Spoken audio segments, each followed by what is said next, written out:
Toda persona tiene derecho a la libertad de pensamiento, de conciencia y de religión. Este derecho incluye la libertad de cambiar de religión o de creencia, así como la libertad de manifestar su religión o su creencia individual y colectivamente hablando, tanto en público como en privado, por la enseñanza, la práctica, el culto y la observancia. Así está asentado en el artículo 18 de la Declaración Universal de los Derechos Humanos, por lo que la religión está considerada como un derecho humano fundamental. A lo largo de la historia, muchos han dedicado su vida y hasta su muerte a sus creencias religiosas, y también han existido personas quienes han utilizado a la religión como estandarte para diversos fines, incluso para pasar por encima de los derechos humanos de otras personas.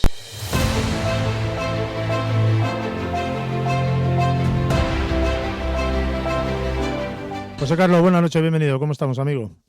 Muy bien, Juan Carlos, gracias a Dios. Y hoy nunca mejor traída la frase, ¿no? Gracias a Dios. Gracias a Dios, sí, porque los tiempos que corren, pues nos tenemos que encomendar a determinadas deidades o símbolos, entre comillas, religiosos que desconocemos personalmente hablando. Y nunca mejor dicho, como tú bien has mencionado, es porque vamos a hablar precisamente de la religión y el por qué, por ejemplo, y para empezar, el ser humano necesita de esa religión. Sí, el ser humano es una persona que por naturaleza tiende a la religión. Y tiende a la religión por razones de configuración de su propio cerebro. Déjame que te explique un poquito esto, ¿no? Primero, somos seres inteligentes, somos la única especie con autoconciencia, y esto nos plantea muchísimas dudas, ¿no? Pero algo que repetiré muchas veces, ¿no? El cerebro no está diseñado para ser inteligente.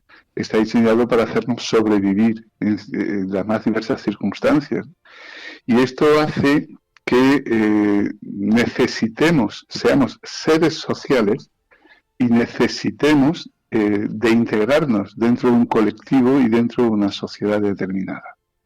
Porque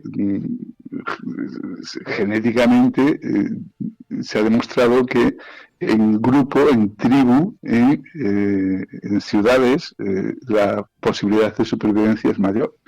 Esto lo ha demostrado la historia y el proceso selectivo nos ha hecho que nazcamos ya preconfigurados mentalmente para absorber la información que nos permite integrarnos dentro de un colectivo. Y todo colectivo necesita unas señas de identidad. Y estas señas de identidad muy importantes vienen dadas en gran medida por la religión.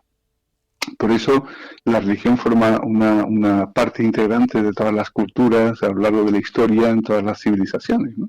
Esto vaya por ahí. Después, ¿cómo está programado el cerebro y qué justifica el hecho de la existencia de las religiones? Pues un principio también innato dentro del proceso de aprendizaje del cerebro, que es la búsqueda incesante de la causalidad. Esto es algo que se ha demostrado en niños recién nacidos. Es algo interesantísimo. ¿Por qué buscamos siempre la causalidad? Muy fácil. Porque si tú eres capaz de establecer la relación causa-consecuencia, eres capaz de anticiparte a las consecuencias evitando las causas. ¿Me explico o no? Uh-huh. Sí.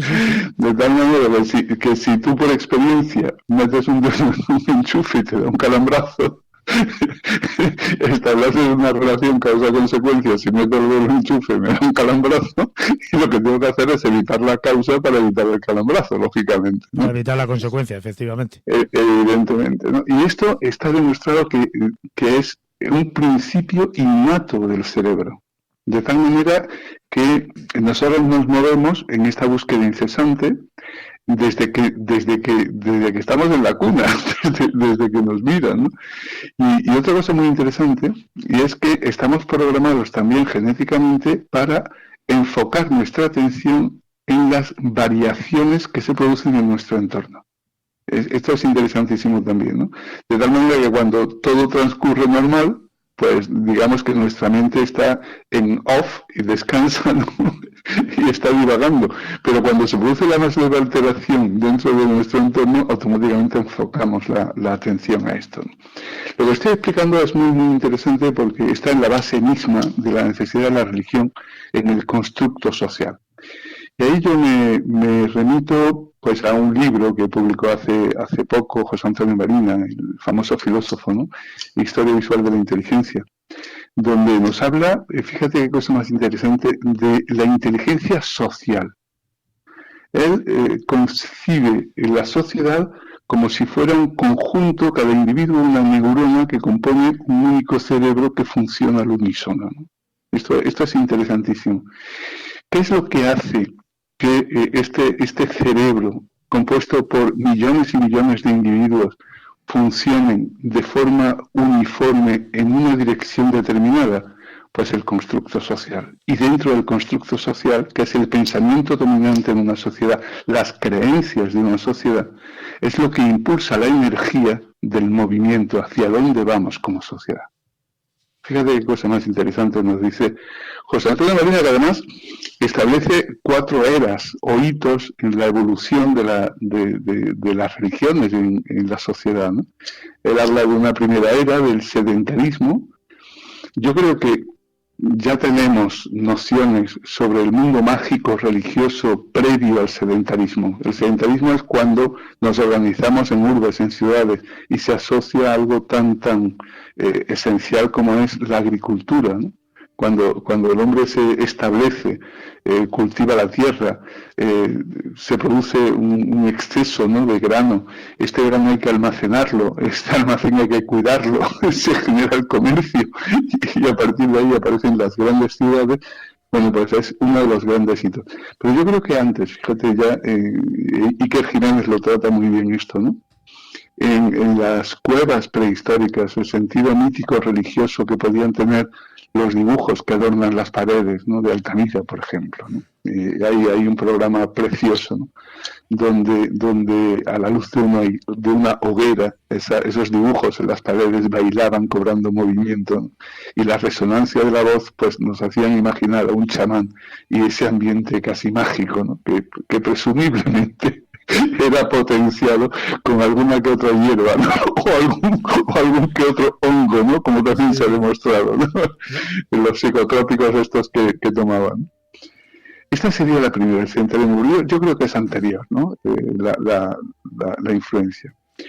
Y yo quiero romper un lance en positivo por la religión, ¿no?, porque siempre se habla mucho de la religión como fuerza opresora, y es cierto que dependiendo de quién y en qué momento se ha utilizado para manipular a la población y llevarla en una dirección determinada, pero el nacimiento de la religión está muy unido a algo que es mi tema, permíteme que me lo lleve a mi campo, ¿no?, que son los mitos, las leyendas y los cuentos, ¿no?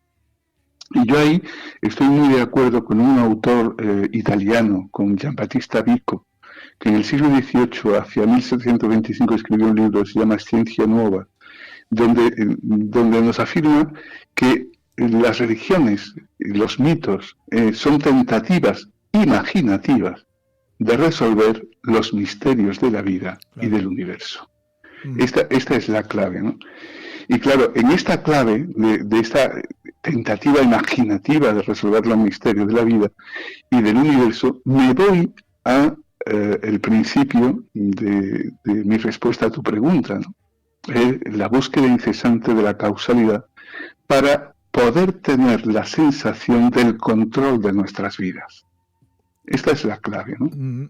Y explicar, no sé, de algún modo esa necesidad de saber quiénes somos y a dónde vamos.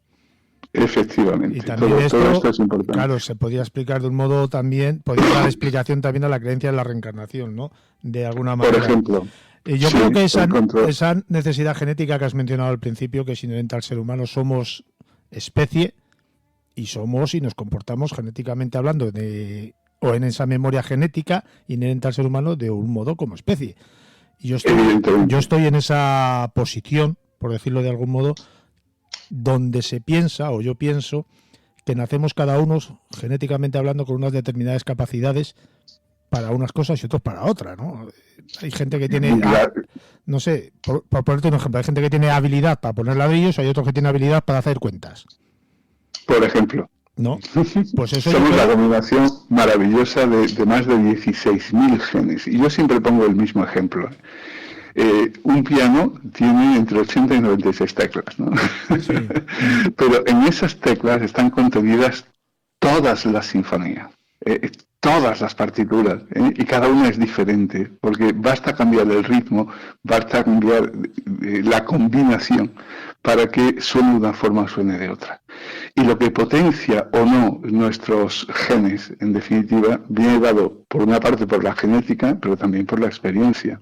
Y por lo que la vida nos permite experimentar a lo largo de la existencia. Esto nos hace a todos completamente diferentes. Hablamos el otro día de la pandemia, ¿no? Bueno, pues precisamente porque en la variedad está la garantía de la supervivencia de la especie. Siempre habrá un grupo de seres humanos que sea inmune a esta enfermedad, que serán los que sobrevivan y repueblen la Tierra. Esta es la clave, ¿no? Siempre habrá un grupo. Como siempre ha pasado, vamos. Como siempre ha pasado, efectivamente. Pero déjame que rompa un poco, ¿no? Porque en este principio de causalidad, las religiones han cumplido una función importante en la sociedad. Por ejemplo, tú sabes que en la tradición cristiana, tú no te puedes casar con tu hermano, ¿no? O con tu hermana. No puede estar prohibido por la Iglesia, ¿no? Bueno, pues esto es un fenómeno muy común a muchas religiones, ¿no? Por ejemplo, en la tradición maorí, hay una historia muy bonita, ¿no? El Tane, que fue el primer, el equivalente a Dios, ¿no? Que formó a la primera mujer con las arenas de la isla de Hawái y le dio una hija. La hija tenía un nombre precioso, Inés Itama. Y el padre se casó con la hija, ¿no? Pero la hija, que aceptó la boda sin conocer que era su padre y tal, cuando se enteró que era su padre, huyó horrorizada, ¿no? y huyó al inframundo, ya te va sonando esto, ¿no? Y cortó el cordón umbilical y repudió al padre y condenó a los seres humanos a arrastrarlos al infierno, ¿no? Pero curiosamente a mí me hace esto mucha gracia porque tú sabes que el problema del incesto es un problema genético, y que da lugar a enfermedades nerviosas, enfermedades degenerativas del propio cerebro. Con lo cual esta norma religiosa lo que está es basada en la experiencia de lo que ha sucedido en el caso de enlaces de este tipo. Con independencia luego de que tú sabes que hay culturas y religiones donde el casamiento entre hermanos ha sido normal. Me remito ahora a los faraones en Egipto, ¿no? Por ejemplo, ¿no? Pero bueno, esto implica también una degradación por la consanguinidad, ¿no? Bueno, otro ejemplo, fíjate, en Nigeria, los yorubas. Los yorubas en Nigeria creían que la enfermedad era ocasionada por unas bolsas que teníamos en el cuerpo, que eran además necesarias para la salud, pero llenas de gusanos. Si los gusanos se reproducían excesivamente, las bolsas se rompían y al romperse difundían la enfermedad por el cuerpo. Para evitarlo, ¿sabes qué recomendación daban? Ser moderados en la comida, la bebida y el sexo. ¿Te suena esto? Hombre. Fíjate que se ha demostrado además que, por ejemplo, la cuaresma en el ritual cristiano, en la que ahora mismo estamos, es un fenómeno depurativo del cuerpo, precisamente por someterlo a un estado de escasez en la alimentación, privándolo de determinados alimentos. Fíjate, o los musulmanes, ¿no? Que tienen su famoso Ramadán, que no pueden comer durante el día, independientemente de lo que haga la noche, pero es un proceso también depurativo del cuerpo. Sí, pero esto se ve desde muchos puntos de vista. Yo conozco dietistas que recomiendan una dieta, o sea, no comer durante todo un día para ayudar al cuerpo a eliminar todas las toxinas acumuladas. Precisamente esto es algo que ya hemos hablado en alguna ocasión, y fíjate cómo la religión, otro ejemplo muy interesante, ¿no? La prohibición de comer carne de cerdo por los musulmanes tiene mucho que ver con la peste porcina africana. Estábamos hablando de establecer la relación causa-consecuencia. Si ellos observan que comiendo carne de cerdo enfermas y mueres, pues hay una prohibición de comer carne de cerdo y ya está, ¿no? No, yo pensé, fíjate mi ignorancia, yo pensé que venía por el tema de Mahoma. Bueno, no, esto viene vamos, yo estoy absolutamente convencido de que tiene un origen puramente fisiológico, ¿eh? Y que a través de los mandamientos se establecen reglas que lo que hacen es preservar la salud o los conflictos sociales que pudieran derivarse del incumplimiento de la norma. De tal manera que cuando dices no matarás o cuando dices no desearás a la mujer del prójimo, por ejemplo, lo que está es poniendo trabas a posibles conflictos sociales, ¿no? Donde se originan auténticas tragedias, ¿no? O sea, que ahí hay un constructo social que tiene que ser muy, muy interesante. Pero en esto sucede lo que al experimento de los 5 monos, que yo no sé si lo has oído nombrar, ¿no? Sí, sí. El experimento de los 5 monos, que los meten en la jaula, les ponen una escalera, encima ponen un ramo de plátanos, y cada vez que intentan subirse a la escalera los duchan con agua fría, ¿no? Para quitarle la gana. Y llega un momento en que los monos ya no se atreven a acercarse a la escalera. El experimento consiste en ir sacando un mono, de los que han experimentado han tenido esta experiencia, e introducir un mono nuevo. El mono nuevo evidentemente intenta escalar la escalera para alcanzar los plátanos. Pero los demás monos le pegan para evitar que se suba a la escalera, porque claro, ellos tienen el recuerdo de la ducha fría. Y así poco a poco van sacando uno de los monos originales que habían vivido la experiencia e introduciendo uno nuevo, y al final acaban los 5 que no habían vivido la experiencia, pero que le pegan sistemáticamente al que intenta subirse en la escalera.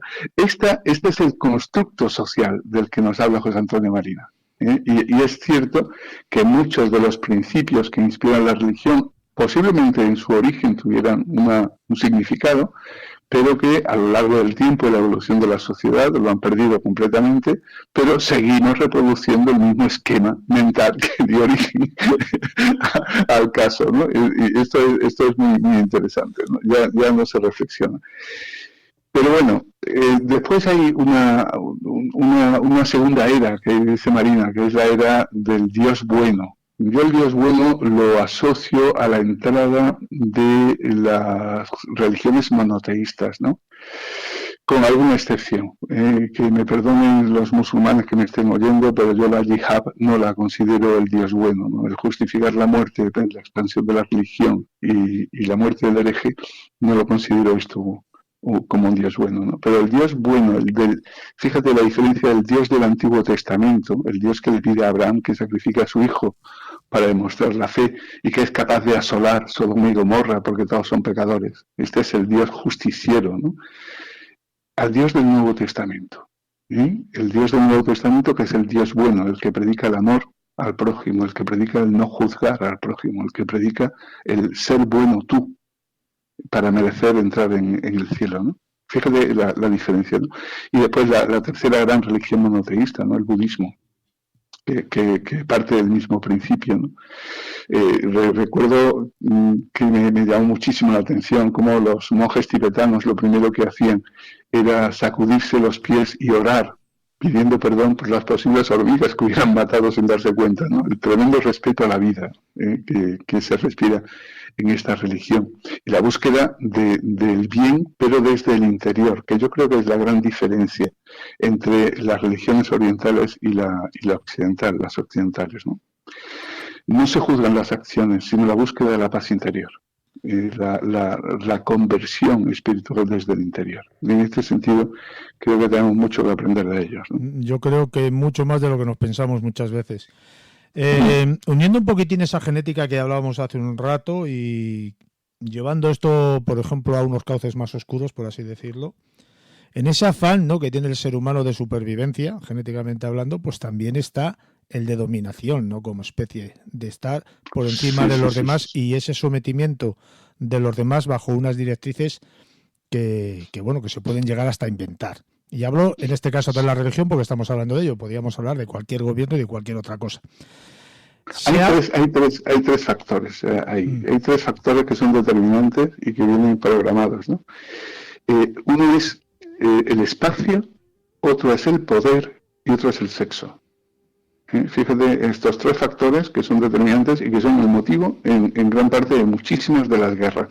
Pero todo esto necesita un combustible, y este combustible parte de este constructo social, de que haya un colectivo que crea ciegamente en una determinada dirección o línea. Y esto es lo que permite, ¿no?, el que los aviones se estrellen en las Torres Gemelas, o lo que permite que haya atentados, o lo que permite, bueno, lo que justifica tantas guerras, en definitiva, ¿no? Claro, pero es que ahí es donde iba yo. Esa parte negativa, entre comillas, que es inherente al mismo gen humano, históricamente hablando, también hace que haya el lado oscuro este que estaba mencionando de la religión, de dominación, y a través del miedo y de la mentira, entre comillas, dominar al que tienes enfrente para hacer de él lo que tú quieras. Bajo el miedo, bajo la coacción y bajo el conocimiento y el convencimiento, perdón. Sí, y esto a nivel religioso, perdóname que te corte, a nivel religioso se ha utilizado, no sé si ahora se sigue utilizando, se ha utilizado desde siempre en nombre de la religión, ¿no? Claro, evidentemente que se ha mal utilizado, pero hemos de tener en cuenta que los fenómenos y las acciones son fruto de su época. Es decir, debemos contextualizar las acciones, no juzgarlas desde la perspectiva del siglo XXI, sino en el momento en que se produjeron. Y bueno, pues tenemos la famosa leyenda negra de la Inquisición española, por ejemplo, ¿no? Y es cierto que la Inquisición española hizo auténticas barbaridades, ¿no?, cuando en principio era algo que, si tú creías realmente en lo que estabas haciendo, era bueno, era dar ocasión al hereje de arrepentirse, bautizarse y entrar en el reino de los cielos, dejando su cuerpo atrás, ¿no? Es decir, tú al final lo matabas, ¿no? Pero hemos de pensar en una época en la que se escribió El Príncipe de Maquiavelo, en la que tiene un principio fundamental, y es que el fin justifica los medios. Claro, y si tú piensas que esta es hablamos antes del constructo social, del pensamiento dominante dentro de un grupo, de un conjunto, comprendes no solo que la Inquisición hiciera estas barbaridades, sino que la gente asistiera y aplaudiera en esos juicios sumarísimos que acababan con la quema del hereje en el poste de la plaza.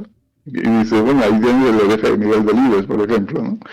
Y claro, dice, bueno, ¿cómo podía asistir la gente, o la gente esta, no solo ya de la religión, de una ideología determinada? Porque fíjate que mucha más barbaridad y muertes causaron, por ejemplo, la famosa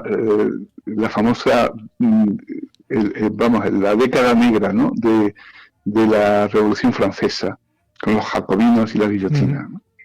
Y ahí ya no estamos hablando de religión. ¿De qué estamos hablando ahí? Hombre, estamos hablando de una ideología dominante que en un momento se impone a una sociedad determinada y la impulsa en una dirección concreta. Y justifica la violencia. En este caso, pues la aristocracia es el enemigo, hay que matar a la aristocracia. Pero el enemigo podría haber sido los judíos. Y esto fue ya muy posterior. ¿Y cómo acabó esto? Quiero decir que la religión hay que entenderla como un fenómeno de masas dentro de una sociedad determinada que puede condicionar la conducta irracional de millones de personas.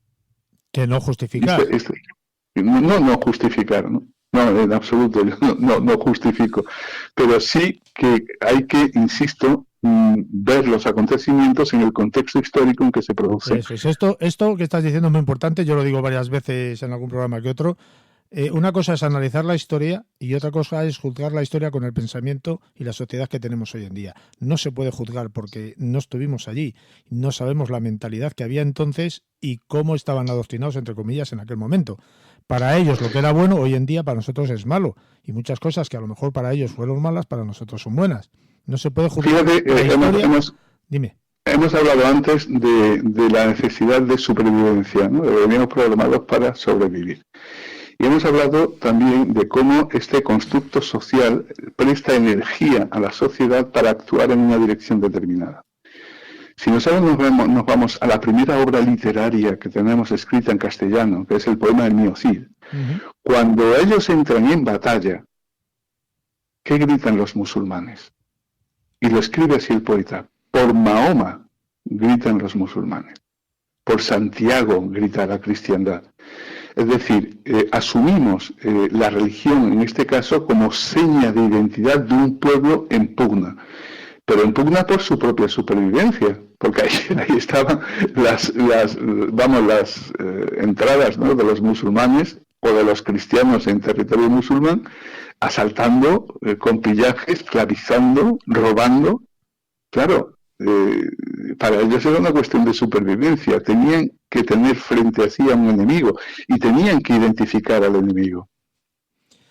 Es así de sencillo.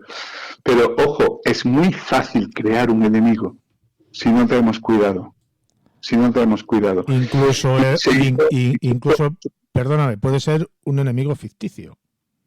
Sí, te lo puedes inventar perfectamente, porque hoy, gracias a Dios, o al diablo, tenemos la televisión y tenemos las redes sociales, entonces es fácil, y tenemos algo que se ha inventado nuevo en el siglo XX, se llama marketing, ¿no?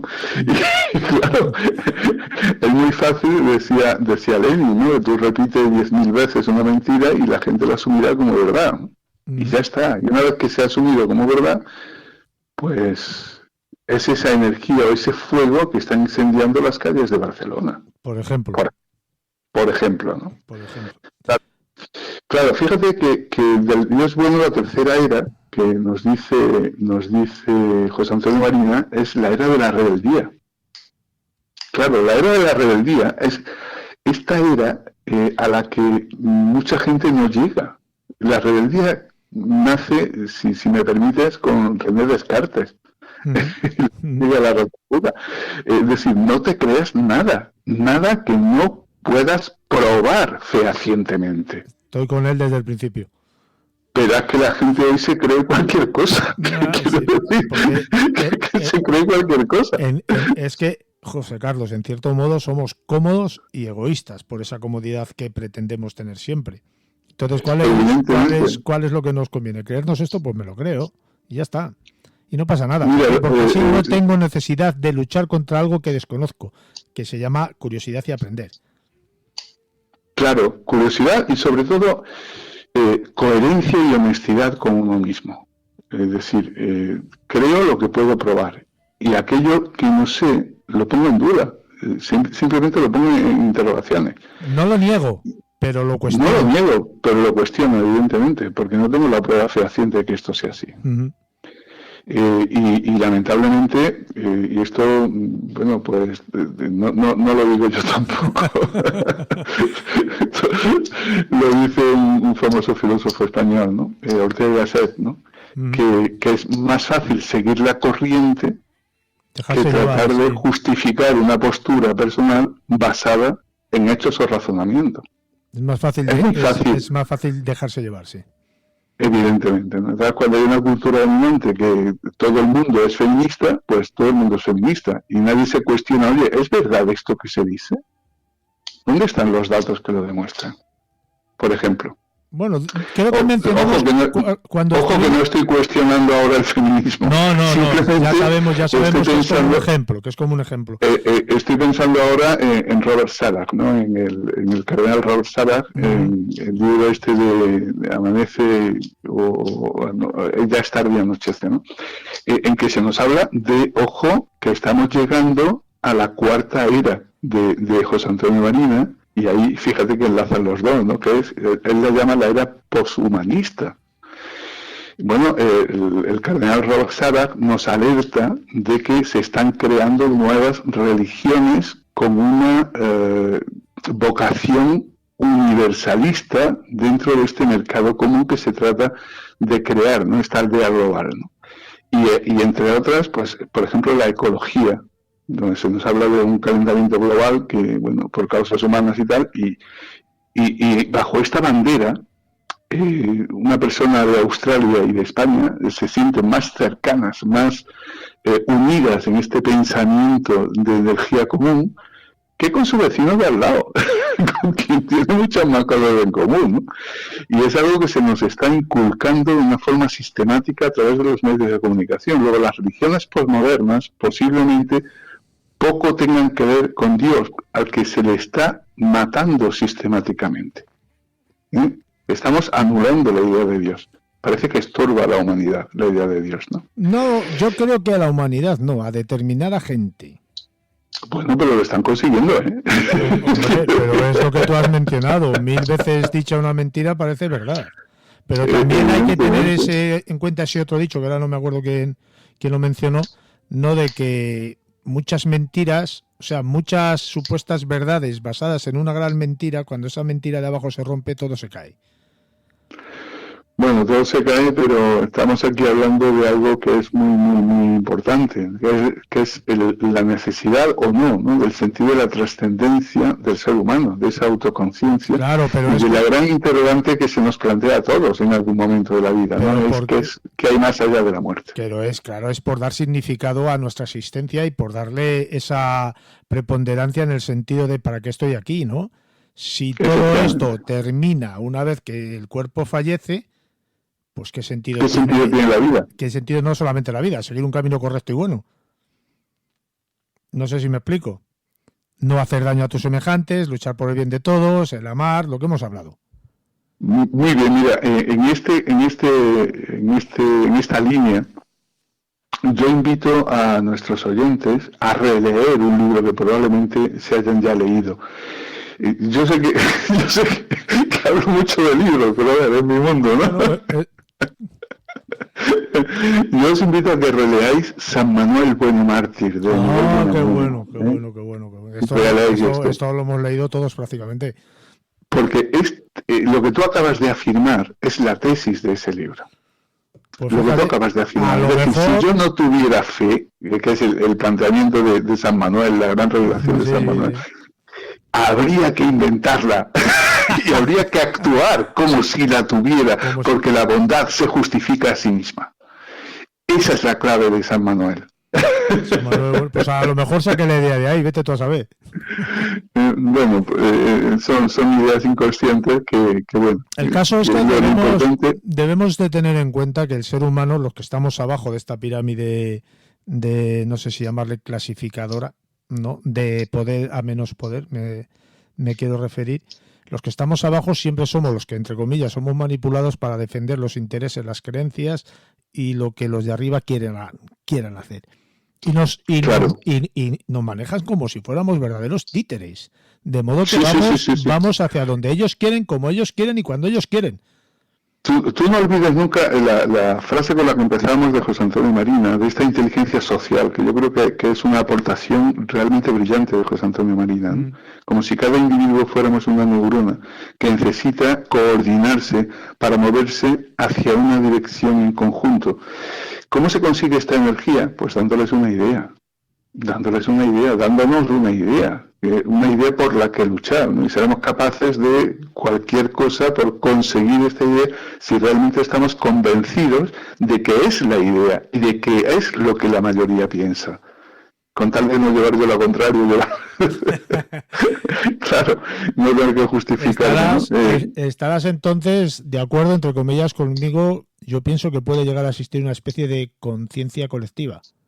Sí, totalmente, yo estoy convencido, pero lo más grave de esto es que creo que esa conciencia colectiva puede modificar la realidad, ¿eh? Y creo que no solo somos materia, somos energía, y está demostrado que nos sincronizamos en energía cuando estamos presentes. Y hay una frase del Evangelio que a mí me llama mucho la atención, cuando dice, cuando reunáis 2 o más en mi nombre, allí estaré yo con vosotros. Muy bueno. Es interesante esto, ¿eh? Claro, porque yo siempre digo muchas veces también, dice, no estás más cerca que cuando estás en mi pensamiento. O sea, claro. Por muy cerca que estemos, no estarás tan cerca como cuando estás en mi pensamiento. Evidentemente. Porque más dentro de mí no puedes llegar a estar. No sé si me he explicado. Perfectamente. Muy bien. podemos estar juntos y en cambio estar en universos totalmente y a una separados. distancia enorme mentalmente hablando. Sí, Que esto pasa, por ejemplo, en muchas parejas. pues sí. Por desgracia para ellos o por suerte, claro. Nunca se sabe. Y en muchas clases que no logras sintonizar con tus alumnos.